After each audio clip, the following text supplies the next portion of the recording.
Hey everyone, Kitty Moon here. Thank you for watching another episode of Popcorn and Spooky Stuff. Today we're going to go ahead and talk about episode 4 of American Horror Story 1984, titled True Killers. So many things happened in this episode. It was so much fun. I don't want to take too much time to review the entire episode, but I just want to go ahead and recap some of the highlights and discuss some of the new things that we discovered from our characters. This episode starts off with one of our main characters, Montana, and it's a flashback to when she's holding one of her midnight aerobics classes.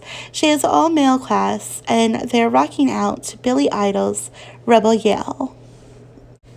As they're rocking out and getting their endorphins up, it seems that Richard Ramirez is drawn in from the music of Billy Idol and the high energy of Montana. Montana notices Richard has walked into her class. She walks up to him and lets him know that no posers are allowed.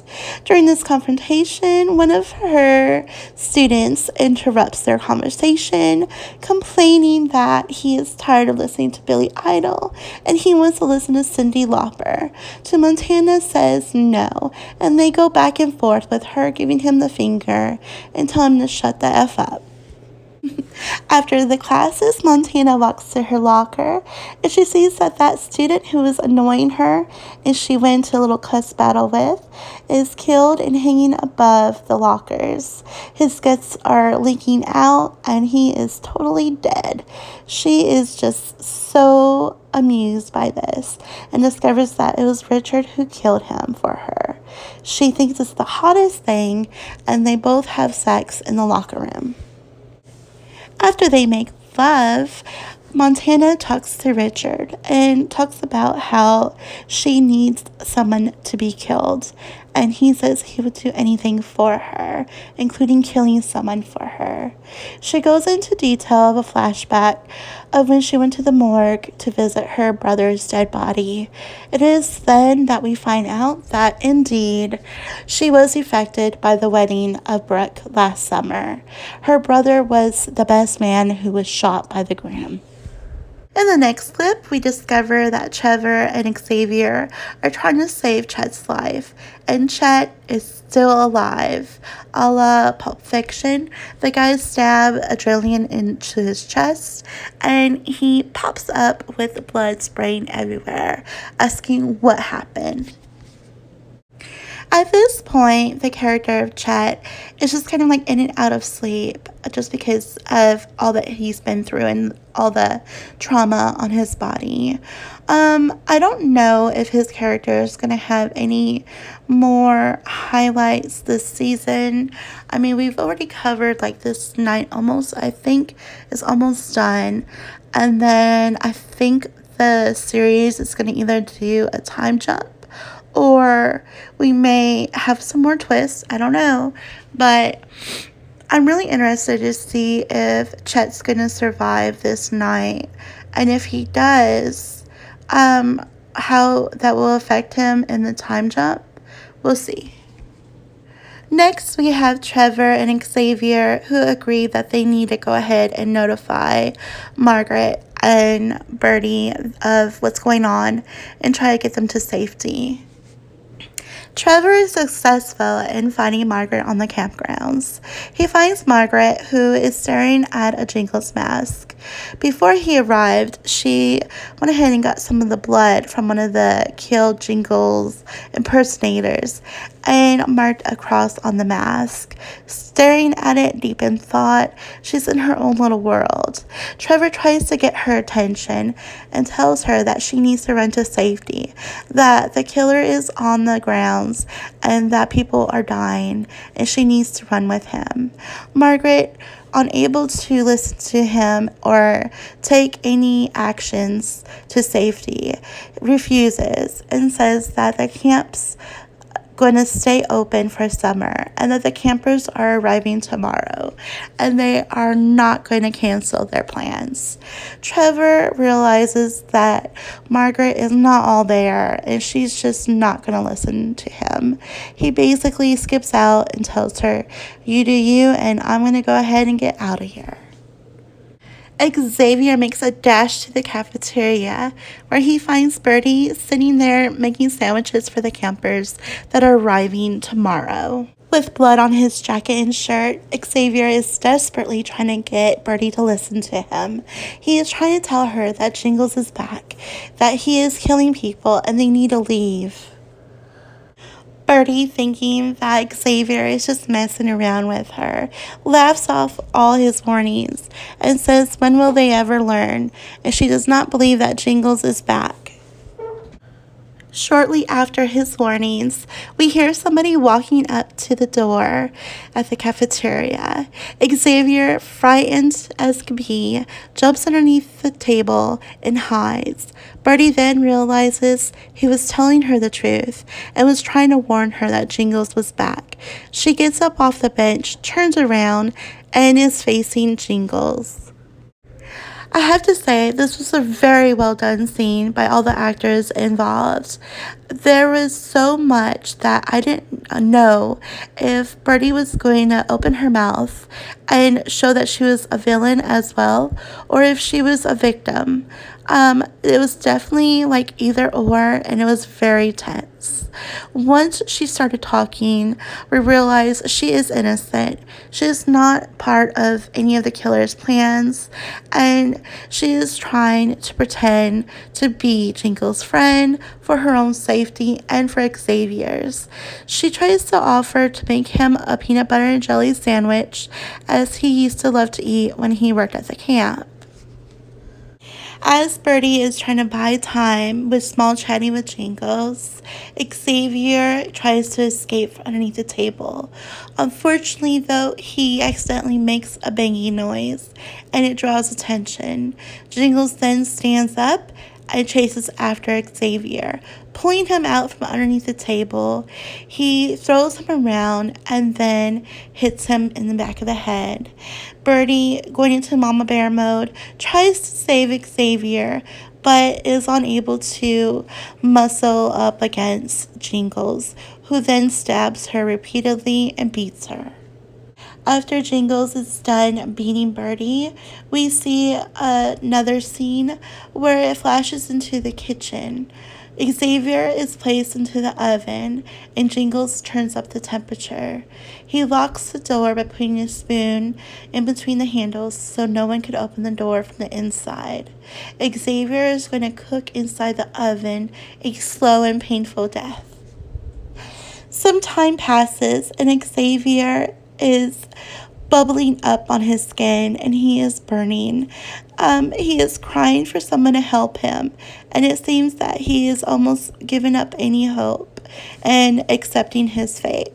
At that moment, Birdie is seen through the oven window, and she releases him from being trapped.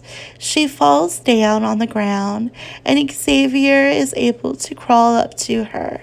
Birdie lets him know that she is in a lot of pain, and that he needs to help her and release that pain.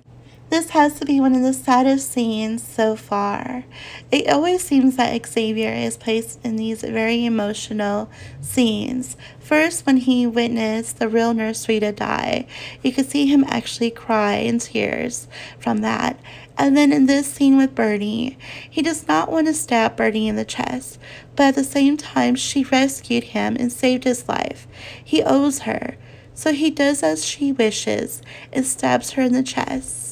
He is painfully doing this, crying in pain at killing Birdie.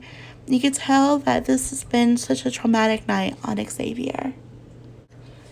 So we go back to camp in 1970, another flashback to Margaret and Jingles.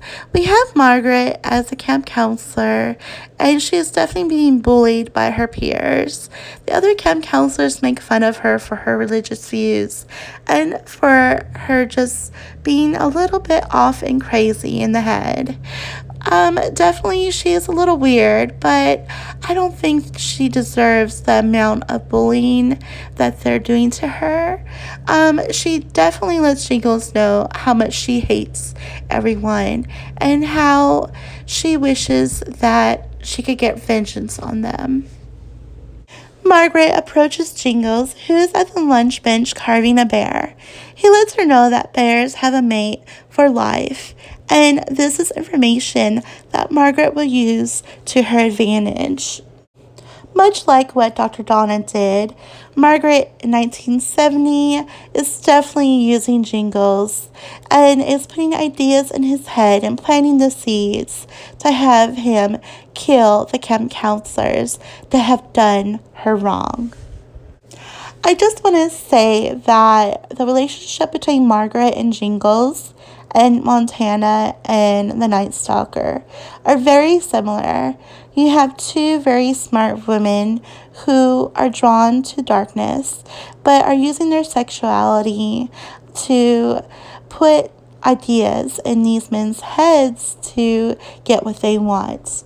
The men are more than happy to go along with their ideas. Definitely the Night Stalker is already a serial killer, but he is definitely attracted to Montana, who shares very similar thought process as him. Now, Margaret and Jingles, we will talk about this in a little bit here in the future, but you would think that Jingles is going to go along with what she is saying, but things don't really go as planned. We'll talk about that here shortly. We are then in the cabin with Margaret Booth. Jingles finally arrives to her cabin, and he is ready to kill her. Margaret turns around and is not afraid of him. She then lets it be known to everyone that she is the killer. In a flashback to the night of 1970 at Camp Redwood, we see that it was Margaret who killed her fellow camp counselors. She is the one who stabbed all of the campers. She is the one who killed the 3 kids in the beginning of the first episode. Margaret tells Jingles that he did not help her, that she had to do it all herself. Jingles does not believe the news that Margaret has for him. All this time, since 1970 to 1984, he has believed and been told that he is a monster, that he is the killer from that night. He finds it hard to believe that he did not do this. He has been acting out as everyone has told him. He has killed everyone tonight and thinks that is the person that he is. When he realizes that Margaret did this to him, that she lied and said that he was the killer, she ruined his life. Jingles approaches Margaret, taking steps towards her, ready to stab her to death. Margaret pulls out her gun and shoots him a number of times. Another reveal that we have in this episode is that Donna and Montana both want their killers to kill Brooke. For whatever reason, Brooke is special. Definitely for Montana is because she blames Brooke for her brother's death. For Donna, she wants the serial killer Jingles to get his kill on Brooke. So this was a crazy scene as we had both killers approach Brooke at the same time. Jingles and Night Stalker went at it and had a fight to the death. The Night Stalker did not survive as he was impaled in the face with a tree branch. Jingles stepped away as the winner. Donna and Montana also had a cat fight, and Montana was the winner of this fight. She did not kill Donna, but she did injure her. At the end of the episode, we believe that Jingles was the winner and that the Night Stalker is dead. But he really isn't dead, and this is American Horror Story. So he magically comes back to life, healing all wounds, and is brought back just as he was before. As he stands smiling, he turns to Donna, who watched in amazement as this magical being came back to life. So we'll see next episode what will happen. Will Jingles come back to life as well, or will he be dead and then come back as a ghost? I don't know. We'll see. Since we have the hitchhiker who's a ghost, it's possible that we may even have the other doctor or the real nurse Rita come back. So it'll be interesting to see what happens in episode 5. Thanks for watching and listening to me chat about episode 4. If you liked this video, go ahead and give it a thumbs up and subscribe to my channel. Until then, thank you and bye.